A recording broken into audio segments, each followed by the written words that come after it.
Olá, pessoal. Bem-vindos ao nosso segundo episódio do podcast da CEPREV, que a gente está fazendo aí em celebração aos 30 anos da CEPREV esse ano.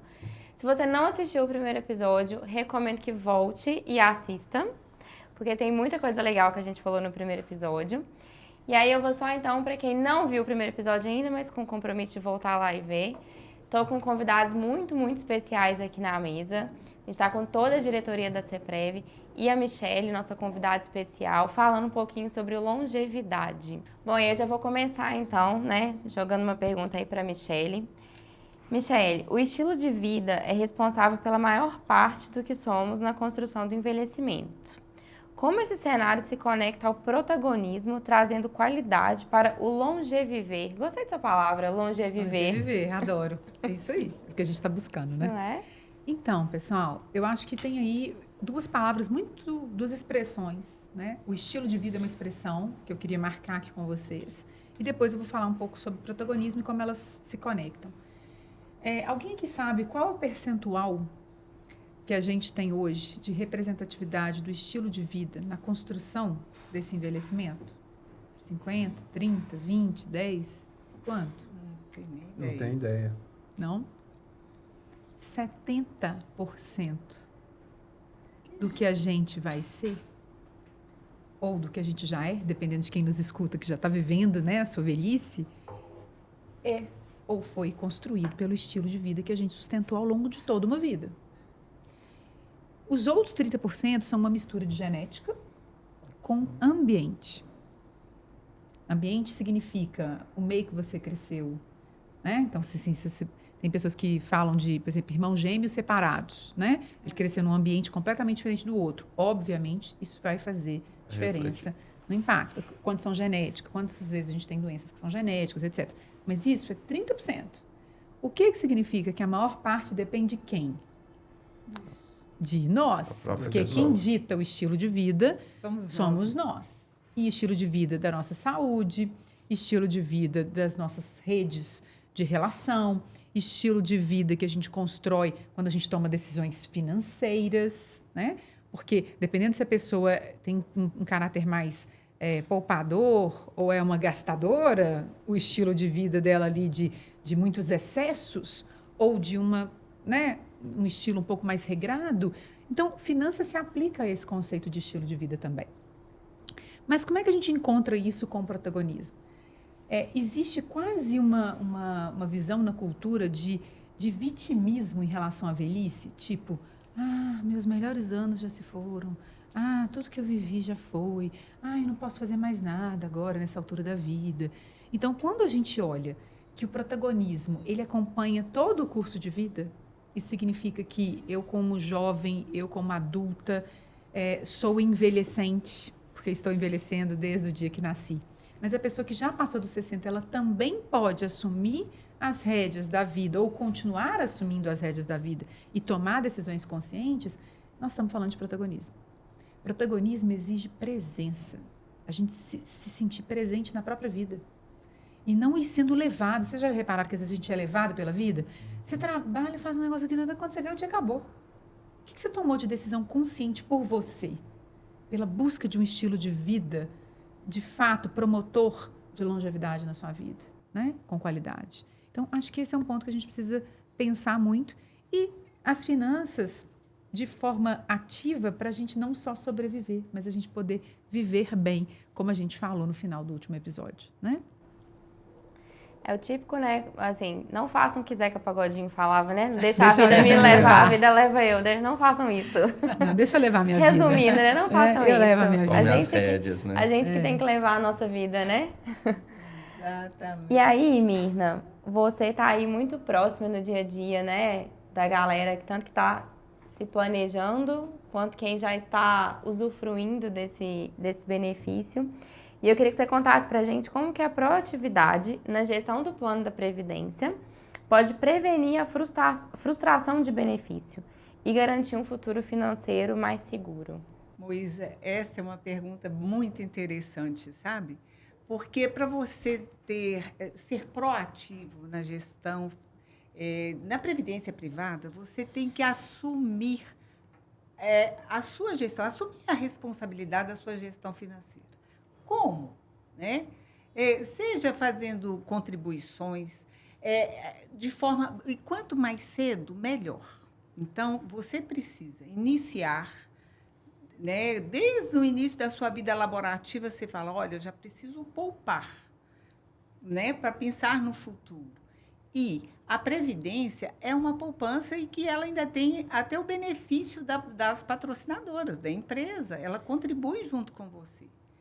Outra grande contribuição é os juros, os juros compostos, né? Ao longo do tempo, ele também vai potencializar o seu benefício futuro, a sua reserva. Então, pensa. E o primeiro pilar é comece desde cedo. O segundo pilar, né, quando a gente fala de proatividade, planejamento.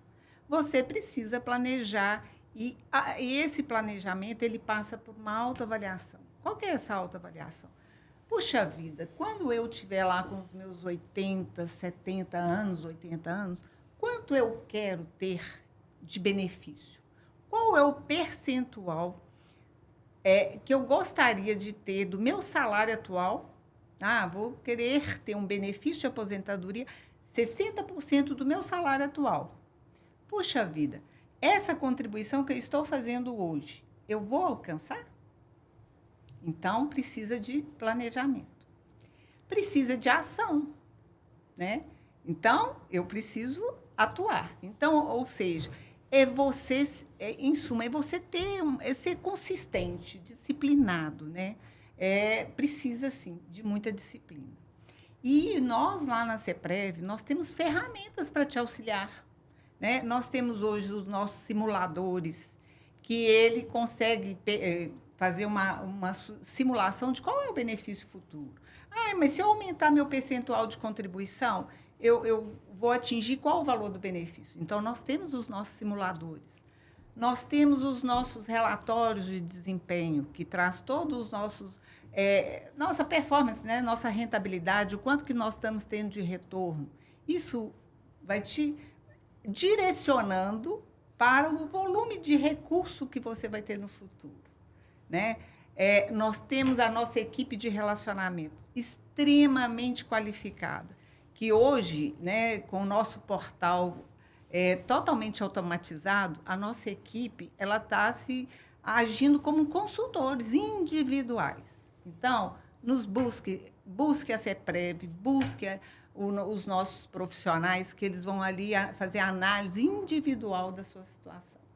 Então, assim, em suma, né, você tem que maratonar na disciplina e engajar. Esse é o meu foco, ter foco, bem no início. Tá?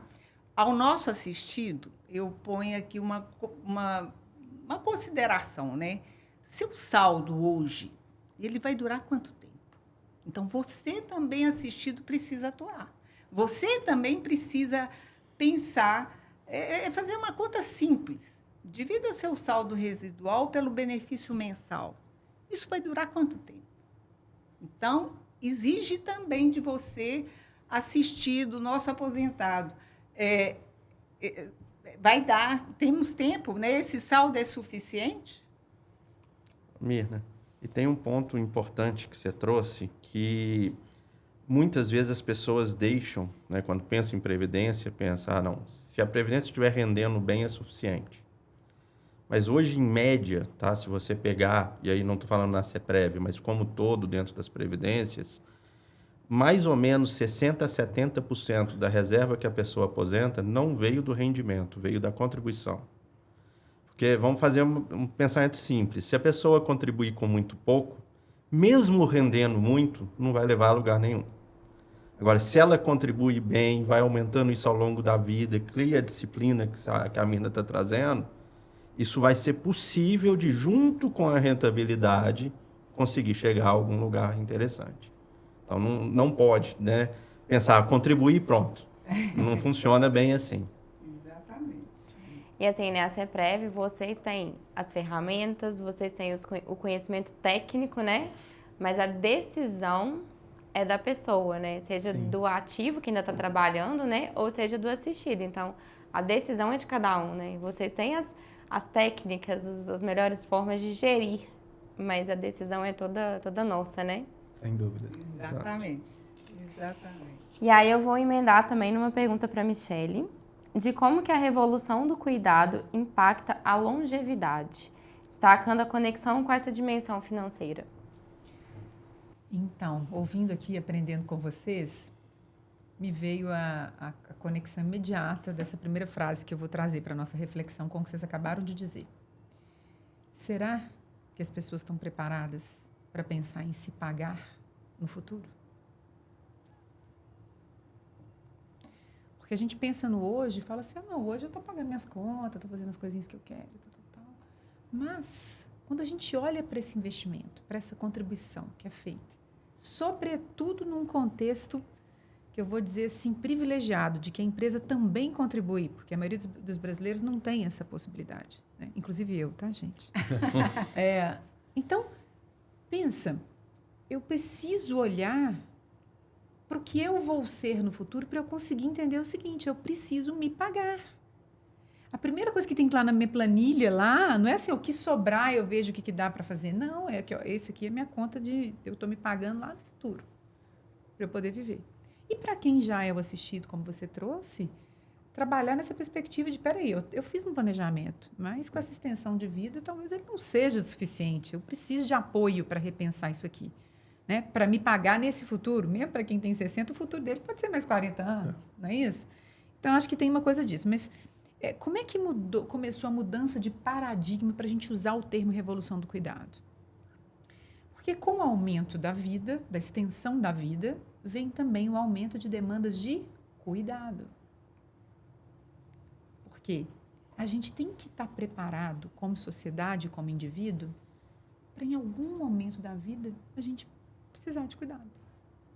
E aí você começa a ver, no mercado de cuidado, que já é um mercado trilionário no mundo inteiro, déficit absurdo de cuidadores, déficit de moradias adequadas, série de outros desafios que são pessoas que não tiveram filhos e que estão vivendo hoje já uma geração desprovida de cuidados, de quem é que vai. Então, começa a se fazer uma revolução do cuidado para ter que responder rapidamente a essa revolução da longevidade, mas também uma revolução de cuidado quando a gente pensa culturalmente, porque aqui nós temos pessoas de diferentes gerações, mas a minha geração e a geração da minha mãe, a geração da minha avó, escutaram o seguinte, cuidar de você é quase um pecado. Você para um tempo na sua agenda para você fazer uma massagem, para você fazer uma atividade física, isso, não, primeiro você cuida do outro.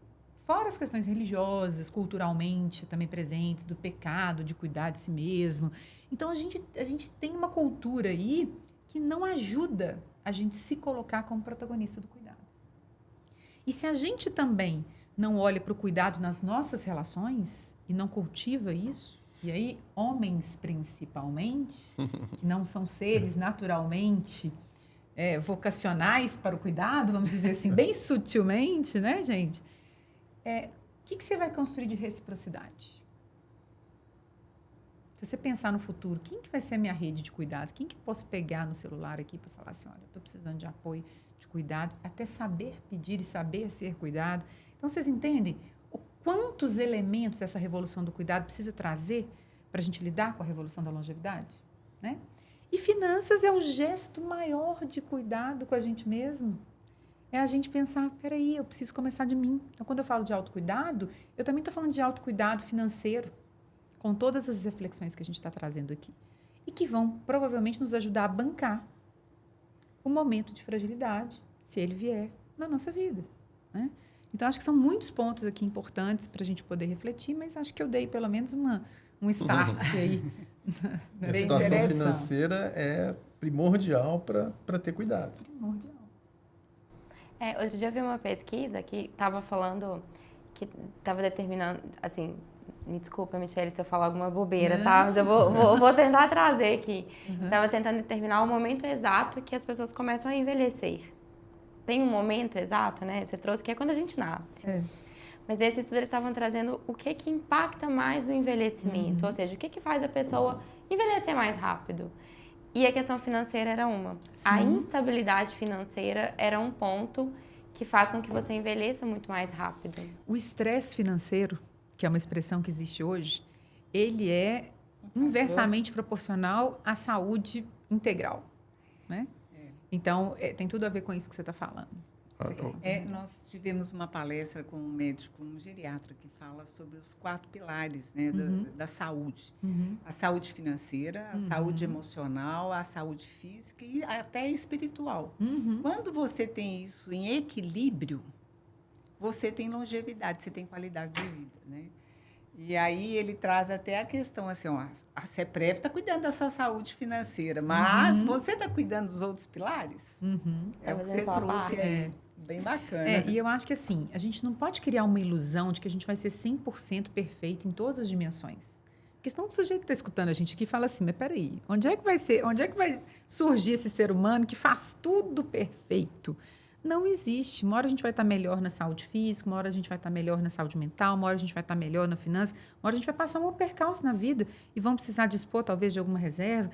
E a vida é isso, né? Então, só para dizer que nós estamos trazendo pilares, reflexões, princípios, mas para a gente adaptar e entender que a vida vai ser essa travessia, né? Por vários desses pilares, não necessariamente perfeitos, né? Michele, e tem até ouvindo você, a Mirna, falar e tudo, me faz pensar assim, um exemplo que a gente passou, tomara que ninguém mais passe, mas a gente viveu uma pandemia.